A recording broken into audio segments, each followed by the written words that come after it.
서영인 SPC그룹 회장 일가의 쏠쏠한 자금 창구 역할을 하고 있는 파리크라상의 사업력이 예전만 못한 것으로 확인됩니다.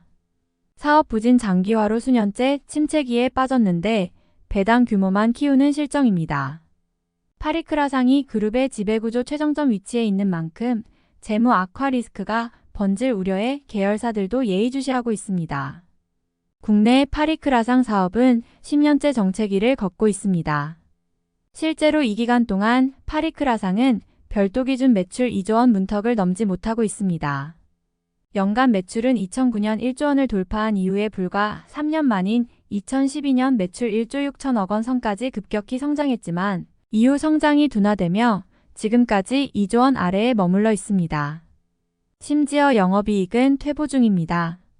금융감독원 공시상 가장 최근 연간 실적으로 확인되는 2022년의 경우 매출이 1조 9,847억 원으로 전년 1조 8,512억 원보다 7.2% 성장하는 데 그쳤습니다. 자체적으로는 최대 매출 달성이지만 확실한 성장 동력을 입증하진 못했습니다. 특히 2014부터 2018년까지 1조 7천원대에서 매출 변화가 거의 없었던 것을 감안하면 매출 둔화세는 더욱 두드러집니다. 특히 이 기간 영업이익은 큰 폭으로 줄었습니다. 2019년 역대 최대치인 761억 원을 기록했던 영업이익은 3년에 걸쳐 지속 내리막을 향하고 있습니다. 파리크라상의 영업이익은 2020년 347억 원으로 반토막 난 후 2021년 334억 원으로 줄었고 2022년에는 또다시 절반가량 쪼그라든 188억 원 확보에 그쳤습니다. 17년 만에 최저치입니다. 당연하게도 수익성의 핵심 지표인 영업이익률도 0%대로 떨어지면서 심각한 국면을 맞았습니다. 10년 전만 해도 4% 수준이었던 파리크라상의 영업이익률은 등락 이후 2019년 4.1%로 회복했으나 사업 부진이 이어지며 결국 1% 선이 깨지고 말았습니다. 2022년 기준 파리크라상의 영업이익률은 0.9% 수준입니다. 표면적으로는 코로나19 팬데믹 영향으로 인한 부진으로 풀이되지만 사실상 비용 관리에 실패한 것으로 분석됩니다. 2022년 기준 매출원가는 1조 874억 원을 기록했습니다. 7년 전인 2015년에도 매출원가는 1조 원을 넘겼는데 당시와 비교해 판매 관리비는 6,541억 원에서 8,785억 원으로 2천억 원 이상 늘어났습니다. 특히 2022년 판매 관리비를 살펴보면 지급수수료 항목으로 3,198억 원이 빠져나갔습니다. 그 다음으로 지출이 컸던 인건비의 경우 1년 새 8.4% 증가하며 1,724억 원을 차지했고 마케팅의 일환인 광고 선전비도 1,254억 원 상당으로 부담이 컸습니다. 해당 3개 항목으로만 연간 판관비의 70% 상당 차지했습니다. 실적 악화는 재무 부담으로 이어집니다.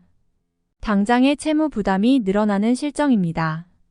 유동성 장기차입금 포함 단기차입금 등 1년 내 상환이 임박한 대출금은 2022년 5천억 원 규모에서 1년 새 5,771억 원으로 700억 원 이상 증가했습니다. 파리크라상이 보유한 단기투자 자산 포함 현금성 자산은 68억 원으로 단기차입금의 1% 수준입니다. 무엇보다 사업 부진 속 현금 유입이 줄어들고 있다는 점이 주목할 지점입니다. 2022년 파리크라상의 영업활동 현금 흐름상 들어온 현금은 382억 원 수준이었는데 전년도와 비교하면 3배 가까이 줄어든 규모입니다. 불과 3년 전만 해도 1,500억 원 규모가 넘던 현금이 창출되던 영업활동과 비교하면 확연히 줄어든 수치입니다. 현금 동원력도 위험한 수준입니다.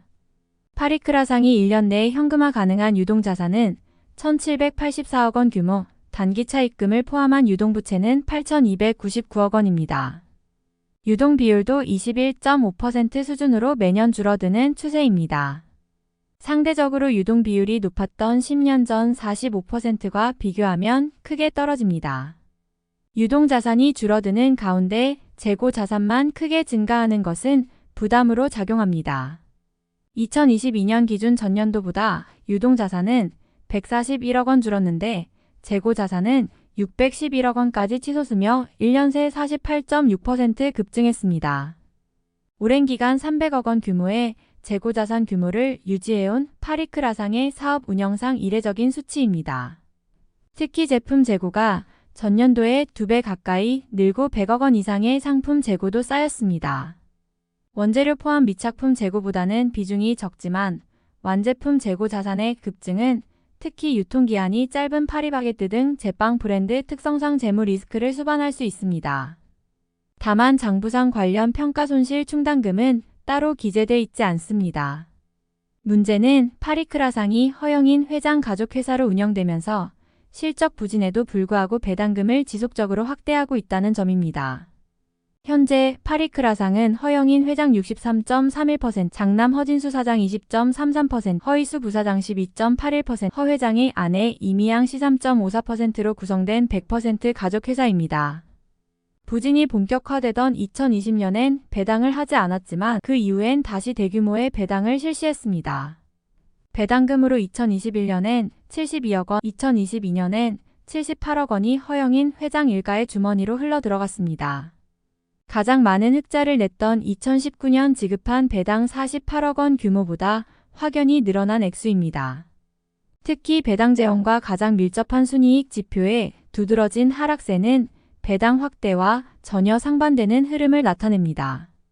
2021년만 해도 248억 원의 순이익은 1년 만에 32억 원 규모로 87.2% 축소됐습니다. 별도 기준 배당 성향은 244.8%에 달합니다. 수익의 실질적 지표인 순이익의 2배 이상 많은 자금이 배당으로 빠져나간 셈입니다. 사업 부진 탓에 배당에 필요한 재원 일부는 계열사에서 끌어온 것으로 풀이됩니다. 파리크라상은 현재 수많은 자회사 중 SPC 삼립에서만 배당을 취득합니다. 지난 2021년에 SPC 삼립으로부터 22억 원의 배당금을 수취한 파리크라상은 2022년 60%가량 늘어난 35억 원을 취득했습니다. 사실 파리크라상은 SPC그룹 내에서도 독보적인 위치에 있습니다. 그룹 내 유일한 상장사 SPC 삼립 지분을 40.66%를 갖고 있는 최상위 지배구조 기업입니다. 그룹 대부분의 계열사들이 파리크라상과의 직접적 출자, 구조를 이루며 재무적으로 긴밀하게 연결돼 있습니다. 다시 말해 파리크라상의 재무 악화가 그룹 전반으로 번질 수 있다는 얘기입니다.